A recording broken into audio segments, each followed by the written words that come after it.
नमस्कार। हमें नई दिल्ली के जंतर मंतर पर जो है अपना भारतीय सनातन पार्टी द्वारा जो है यहाँ पर धरना प्रदर्शन किया जा रहा है। हमारे साथ जो है शेषधर पांडे जी, राष्ट्रीय अध्यक्ष हैं इसके, वो जुड़ चुके हैं। उनसे हम जानने का पूरा प्रयास करेंगे कि आज जो धरना प्रदर्शन किया जा रहा है इसका मेन उद्देश्य क्या है। सनातन संस्कृति की रक्षा करना, सनातन संस्कृति की रक्षा करना और सनातन पर हो रहे कुठाराघात को रोकना, देश को सनातनी व्यवस्था देना, इस पार्टी का इसलिए सृजन किया गया है। राम को काल्पनिक कहने वाले, मनुस्मृति को जलाने वाले, रामचरितमानस का पन्ना फाड़ने वाले, उन सबों को सबक दिलाने के खातिर ये पार्टी बनी है। हाँ, इस पार्टी में सनातनी व्यवस्था चलेगी। जिस सनातनी व्यवस्था से भगवान राम ने 10,000 वर्ष तक अयोध्या में शासन किया था, वही सनातनी व्यवस्था भारत को चाहिए। उसी सनातनी व्यवस्था के लिए हम लोग आज दिल्ली की जनता से कहने आए हैं। यहाँ हम लोग चुनाव बड़े गर्मजोशी से लड़ रहे हैं, लड़ेंगे, और सरकार आएगी तो दिल्ली की जनता को हर प्रकार से सुविधा मुहैया कराएगी। आपकी जो पार्टी का गठन हुआ है वो 2021 में। पहले भी कोई ऐसा चुनाव ना रहा नहीं, 2022 में पार्टी चुनाव लड़ चुकी है। हाँ, 2022 में पार्टी चुनाव लड़ चुकी है यूपी में। तो अब की बार भी आप लोग लड़ेंगे दिल्ली से? अब की दिल्ली में लड़ रहे हैं। क्या जो 70 की 70 सीटें हैं उनकी लड़ा जाएगा? सभी सीटों पे। जो लड़ने का उद्देश्य होगा वो क्या होगा सर? क्या मुद्दे रहेंगे?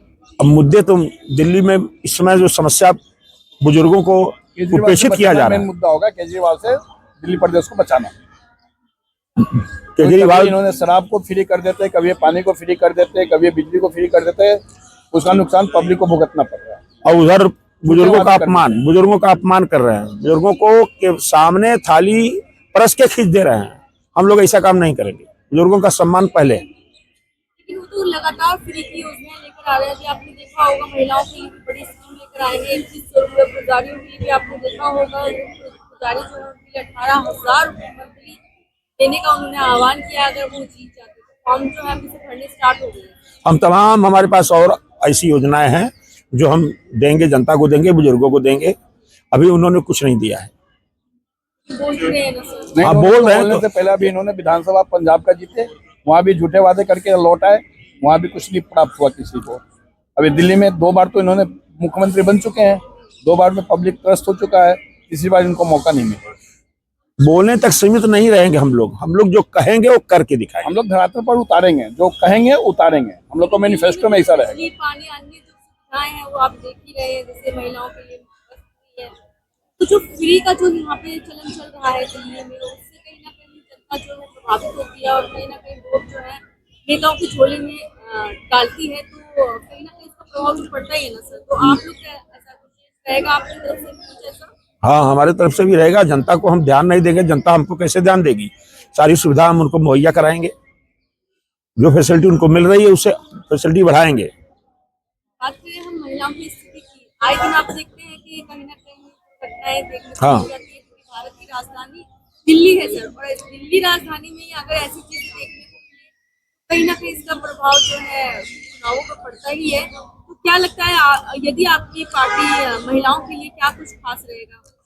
महिलाओं का जो है कि सुरक्षा करेगी। जो महिलाएं रोड पर निकलने में अपने को हिचक रही हैं, उनकी हिचक दूर करेंगी। उनके साथ हर प्रकार की सुरक्षा होगी। हर जगह पर उनको जो है कि क्या कहते हैं, कैमरे में कैद किया जाएगा। उनके साथ हो रही व्यवस्थाओं को, कॉल सेंटर की व्यवस्था की जाएगी, तत्काल वहां पुलिस पहुंचाई जाएगी, सुरक्षा उनको देगी। बुजुर्गों के लिए आप मेन मुद्दा बुजुर्गों का मेन मुद्दा है। बुजुर्गों के लिए जिस तरीके से उनकी जो पेंशन है वो अभी जो फॉर्म्स थे वो बंद कर दिए गए थे। तो आप देख ही रहे हैं, लगातार उन्होंने कहा था हम बुजुर्गों को यात्रा करवा रहे हैं। उन्होंने पेंशन का भी जो आह्वान किया था कईयों को दी भी थी, लेकिन बीच में जो है वो रोक दी गई थी। भाई, बुजुर्ग केवल 80,000 तो है नहीं, वो भी उन्होंने 50,000 के ऊपर फार्म लेना बंद कर दिया। यहाँ तो 2-2.5 लाख बुजुर्ग होंगे, 3 लाख बुजुर्ग होंगे। हमें एक बुजुर्गों को देखना है। हाँ, 1 पेंशन 1 बुजुर्ग। आयुष्मान योजना अगर हम देखा जाए तो भारत सरकार वो लागू सब जगह लेकर आई है, लेकिन दिल्ली में उसको लागू नहीं होने दिया है। नहीं, दिल्ली में नहीं, पूरे देश में नहीं लागू है। आयुष्मान कार्ड लेके जाइए, डॉक्टर आपको अवॉइड कर देते हैं, कहते हैं लागू नहीं है, आदमी चला जाता है। लेकिन यहाँ कार्ड तो भी नहीं है ना वो। यहाँ कार्ड नहीं, जहाँ कार्ड भी है वहाँ उसका बेनिफिट लोग नहीं पा रहे हैं। इस पर विशेष फोकस हम लोग करेंगे। जब आयुष्मान कार्ड हम देंगे तो इम्प्लीमेंट क्यों नहीं होगा वो। लेकिन अभी केजरीवाल जी ने कहा है कि बुजुर्गों के लिए जितना भी इलाज होगा अनलिमिटेड इलाज है, वो एक पैसा नहीं देंगे, उनके लिए फ्री है। अरे तो 5 लाख पर ईयर दिया जाएगा तो फ्री है तो है। मंच से घोषणा करना कोई बहुत बड़ी बात नहीं है, उसको धरातल पर उतारना पड़ेगा केजरीवाल जी को। जी बिल्कुल। आप जैसे उसके लिए क्या करेंगे? पीछे उन्होंने धरातल पर उतारने के लिए उन्होंने दारू को, शराब को उन्होंने पानी की तरह बहा दिए। कॉन्ट्रैक्ट टीचर्स जो है उनके लिए कहा था कि उन्हें आज तक उन्होंने परमानेंट नहीं हो पाए कॉन्ट्रैक्ट टीचर। तो किसी सैलरी भी रोक दी जाती है। जो कुछ भी केजरीवाल बोले हैं उसमें से 5% भी केजरीवाल दिखा दें कि हमने किए हैं। 500 बोर्ड स्कूल उन्होंने बोला था कि हम 500 स्कूल की ओपनिंग करने जा रहे हैं। 5 स्कूल का ओपनिंग नहीं हुआ, 5 स्कूल का भी ओपनिंग नहीं हुआ है। झूठे वादे करने से कुछ भी नहीं होगा। अब जनता को समझ में आ गया कि केजरीवाल जी का सिर्फ झूठे वादे ही होते हैं, मतलब छलावे से बात नहीं बनने कुछ वाला कुछ है, नहीं और बनने वाला। जो है काम बिल्कुल। करेगी तो तभी बात। बिल्कुल। आपका शुभ नाम जानना चाहूंगी। मैं रविंद्र कुमार शर्मा, प्रदेश अध्यक्ष दिल्ली। हमारे साथ और भी लोग जुड़ चुके हैं, उनका भी परिचय जान लेते हैं। सर आपका मैं परिचय जानना चाहूंगी। Virendra Kumar Pandey, advocate Supreme Court और इस पार्टी का जो है राष्ट्रीय प्रवक्ता हूँ। आप राष्ट्रीय प्रवक्ता हैं सर, आप हमको भी बात जो है अच्छे से रखते हैं। बिल्कुल बिल्कुल। तो क्या लगता है कि सर जिस तरीके से माहौल बनाया जा रहा है, बर्थडे करना है उसमें। चुनाव जो है फरवरी में है ही, इसलिए में तो आ ही रहा है, तो किस तरीके का आप लोगों का पार्टी की तरफ से रहेगा सर? इस पार्टी हमारी जो है दिल्ली की सारी सीटों पे 70 की 70 सीटों पे चुनाव लड़ेगी और शासन में हम लोग आएंगे, ये पूरा विश्वास है। शासन में क्यों आएंगे, क्यों जनता आप लोगों को चुनेगी सर? क्योंकि दिल्ली प्रदेश के लोगों को केजरीवाल ने धोखा वोट दिया है, इसलिए पब्लिक हम लोगों को विश्वास करेगी, हम लोग काम करके दिखाएंगे, इसलिए हम शासन में आएंगे। सर मैं जहाँ तक आपका जो यहाँ पर आप जो लेटर लेकर आए हैं, जो कि आप सौंपेंगे ज्ञापन, उसमें आपने वक्फ बोर्ड की भी कोई बातें लिखी बिल्कुल, है कि इसको इसको जो है खत्म खारिज किया करने जाए, की। हाँ। इसको खत्म किया जाए वक्फ बोर्ड को, और सनातन बोर्ड को जो है हमसे आएंगे तो इसकी आपको प्राथमिकता इससे देंगे, दिक्कत लागू क्या है करेंगे। सर? इससे दिक्कत क्या है वक्फ बोर्ड से? वक्फ बोर्ड से तो बहुत सारे प्रॉब्लम्स हो रहे हैं। वो अपनी सनातनियों संस्कृति को के भूल रहे हैं।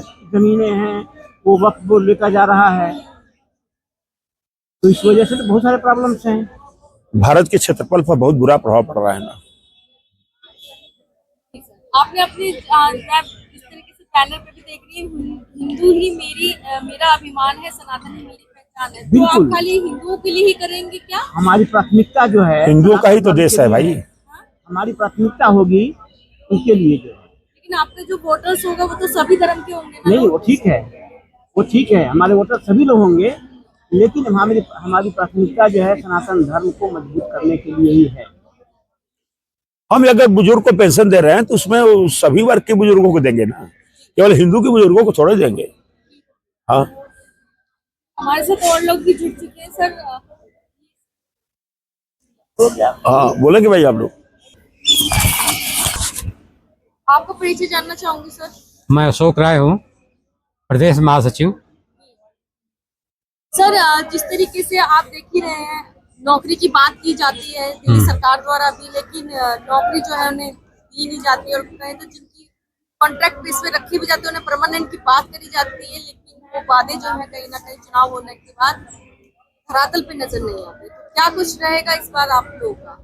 हमारी प्राथमिकता रहेगी कि युवा लोग बेरोजगार न हों, युवाओं के रोजगार के लिए, नौकरी के लिए हमारी प्राथमिकता रहेगी। उसमें चाहे किसी भी धर्म के, किसी भी जात के लोग हों, उसमें हम ये चाहेंगे कि देश में गरीबी ना हो। युवा पढ़ाई लिखाई करने के बाद जो उसकी ट्रेनिंग है, शिक्षण प्रशिक्षण करके जो गार्जियन के ऊपर जो एक प्रभाव पड़ता है, जो भार पड़ता है पढ़ाई लिखाई करने के बाद, उनके जो सपने होते हैं, युवाओं के भी सपने होते हैं, उनके पेरेंट्स के भी सपने होते हैं, और वो पूरे नहीं होते। तो देश में देखा जाए तो एक बहुत बड़े स्तर पर एक निराशा की स्थिति पैदा होती जा रही, माहौल एक ऐसा बनता जा रहा है, और निराशा में युवा शक्ति जो है फिर मिसयूज होने लगती है। वो जो दिमाग होता है पढ़ाई लिखाई का, वो जो पावर होती है, शक्ति होती है, उसका कहीं न कहीं दुरुपयोग होने लगता है। देखा जाए तो कहीं न कहीं वो फिर शासन और प्रशासन के लिए चुनौतियां बनने लगता है आदमी। सर मेरा प्रश्न शेषधर पांडे जी से है सर थोड़ा सा हाँ हाँ। सर आपने देखा होगा आजकल न्यूज चैनल्स पे बड़ा दिखाया जा रहा है कि बांग्लादेश में जो है यहाँ पे पकड़े जा रहे हैं अवैध रूप से यहाँ पर उनको पनाह दी गई है और उनके वोटर्स ID कार्ड चल रखे हैं, उसमें क्या कहना चाहेंगे आप लोग? ये सब तो सरकार जो है, सरकार की शिथिलता है। अगर सरकार शिथिल न होता तो ऐसी स्थिति ना आती। जी सबसे पहले तो देश की सुरक्षा पर को कवर करना चाहिए। आज हिंदू क्या ये वोट लेने के लिए उनको पनाह दी जाती है, उनके वोटर ID कार्ड बनाए जाते हैं? और काहे के लिए बंगाल की खाड़ी में देखिए ममता बनर्जी के यहाँ जो रोहिंग्या वाले आ रहे हैं उनको नागरिकता मिल जा रही है, उनका वोटर ID कार्ड मिल जा रहे हैं, जबकि उस पर रोक लगानी चाहिए, उनको घुसपैठ पर रोक लगानी चाहिए। लेकिन ये सब राजनीति की वजह से हिंदुओं में तमाम जयचंद हो गए हैं, तमाम नेता नेतृत्वकर्ता जयचंद हो गए हैं, जिसकी वजह से भारत की छवि बिगड़ती जा रही है, इसका अस्तित्व घटता जा रहा है। उन्हीं सबों को दुरुस्त करने के लिए पार्टी का आगाज हुआ है। क्या कुछ अपील करना चाहेंगे अपने वोटर्स? वोटर्स को हम ये कहेंगे कि अब समय बदलाव मांग रहा है, समय बदलाव मांग रहा है, समय को बदलें, झूठे छल पूर्व बयानों पर ना आवे, अपना भारतीय सनातन पार्टी को लाएं, उनके हर सुविधा को हम लोग ध्यान में रखेंगे, खासकर बुजुर्गों पर। आप लोग धन्यवाद सर, मास्टर जी। बातचीत करने के लिए आपका बहुत बहुत